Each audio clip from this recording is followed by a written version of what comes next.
But ocean gate के CEO इसके design को लेकर फॉर सम रीजन काफी ज्यादा कॉन्फिडेंट थे।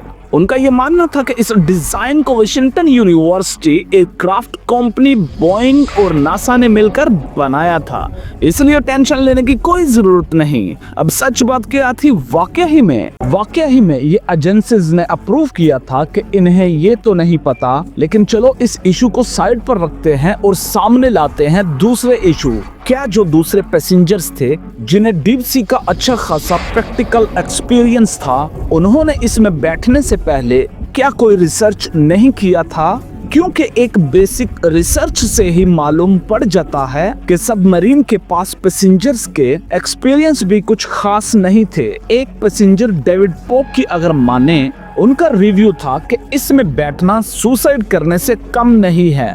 असल में डेविड पोक सीईओ स्टॉकटन रश के डिजाइन रिलेटेड क्लेम सुनकर इसमें बैठने गए थे, पर उन्होंने सबमरीन के अंदर जो देखा, वो जैसा उनके सामने पिक्चर पेंट किया था बिल्कुल वैसा नहीं था। उनका कहना यह है कि सबमरीन में लिटरली कैंपिंग में इस्तेमाल किए जाने वाले लाइट्स और हैंडल्स लगे थे, यहाँ तक कि एक नियर प्ले स्टेशन कंट्रोलर से इस सबमरीन को चलाया जा रहा था। उस सबमरीन को सपोर्ट करने वाला स्ट्रक्चर भी पूरी तरह से सड़ चुका था, जिसकी वजह से उनका कहना था कि ये सबमरीन कभी भी टूट सकती है। इन्हीं रीजन की वजह से उन्होंने देखा कि पूरे डाइव के दौरान सबमरीन में कोई ना कोई प्रॉब्लम आ रही थी, जिसमें से सबसे मेन थी कम्युनिकेशन फेलियर। उनके डाइव के दौरान करीब 5 घंटे के लिए सबमरीन का अपने कंट्रोल रूम से कम्युनिकेशन टूट गया था, बिल्कुल वैसा ही जैसा करंट इंसिडेंट में हुआ।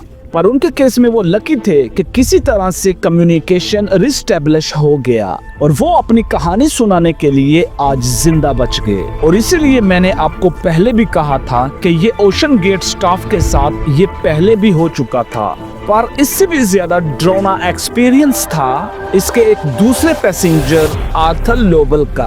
उनके ट्रिप के दौरान तो लिटरली सबमरीन का एक पार्ट डिटैच हो गया। अब ऐसे में आप ही बताओ, कोई इंसान क्या करेगा? डाइव कैंसिल करेगा, राइट? लेकिन आर्थर का कहना है कि ओशन गेट के सीईओ ने इस पार्ट को नायलॉन स्ट्रैप से बांधकर रीअटैच करके डाइव को कंटिन्यू करवा दिया।